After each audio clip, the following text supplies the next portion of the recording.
Step right up. Come on. Everyone is welcome.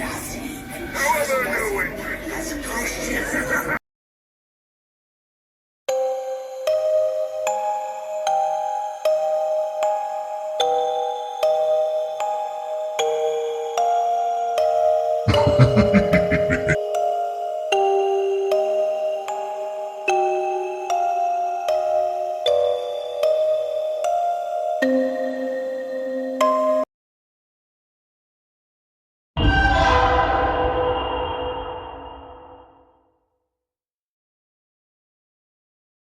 As a child growing up in Indiana, one of the things that I thoroughly enjoyed was going to the circus.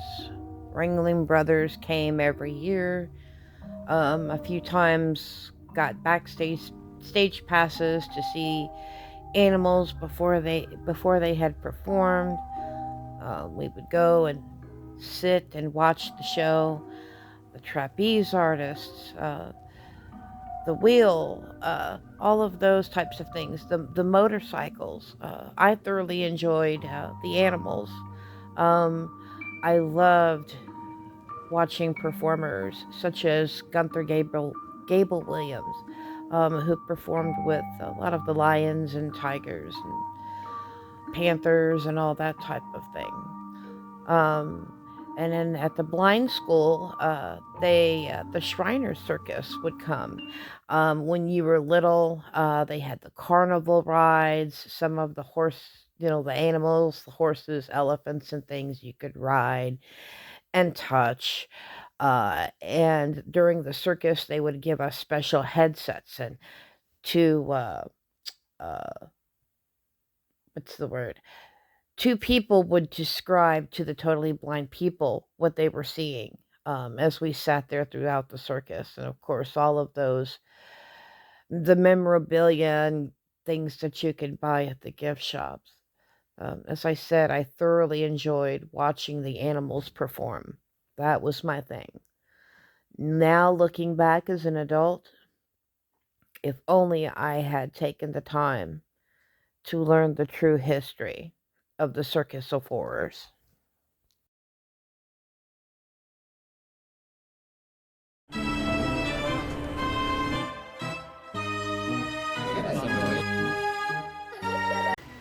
Indiana has a very rich history when it comes to circuses, vaudeville, a lot of the traveling performers, medicine shows where people who had disabilities or other types of talents would perform in order to draw crowds.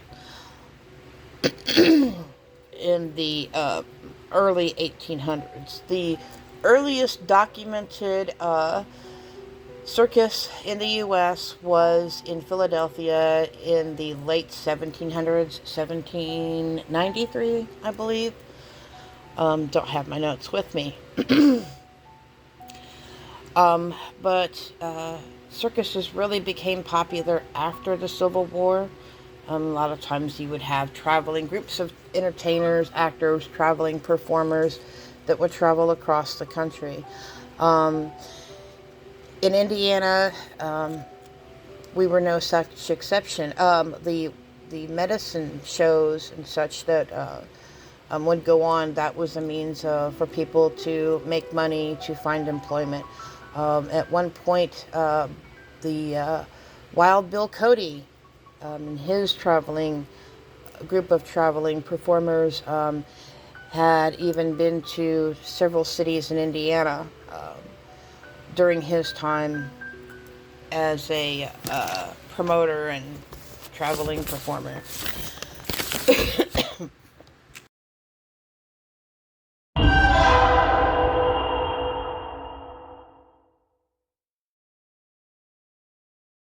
A lot of people that lived in the smaller towns and villages of Indiana who had no access to any of the zoos like the people that lived in larger cities, for someone to maybe see a zebra or an elephant or any of the other exotic animals. This was their only opportunity. But sadly, a lot of these animals were exploited and starved and beaten in order to perform at a lot of these events, which nobody really knew. The amount of starvation and in a lot of cases beatings that went into training these animals to perform these demeaning tasks in order to entertain people. Oddities and curiosities would be procured along with a lot of these traveling circuses and performers. There's a lot of people that couldn't find work or had a shady past or a disability. Circuses and traveling performance shows were their means of making money, and in some cases parents would offer their disabled children to these performance troupes and circuses, although there are no documented cases of anyone supplying children or disabled relatives as of late. But given the fact that during this time a lot of people needed work, just show up and say, I need a job. And of course circuses ask no questions, and of course you would be gainfully employed. Circuses didn't just hire performers, they would hire cooks and seamstresses and costume makers and animal handlers and people to feed the animals and people to set up and take down equipment during the shows. The Hack and Beck Circus, which is what we're going to be talking about here in these videos, at its height it employed about 1,000 people. There weren't really documentation. You just showed up, you did your job, you got paid, you got 3 hots and a cot. But at times with a lot of these circuses, people were exploited and worked for less than nothing. But you know, they got to travel, they got adventure, they got to see new things. And during a lot of these times, this was the only means of employment for a lot of people, especially after the Civil War. A lot of people enjoyed their work and did a lot of pretty dangerous things in order to entertain people.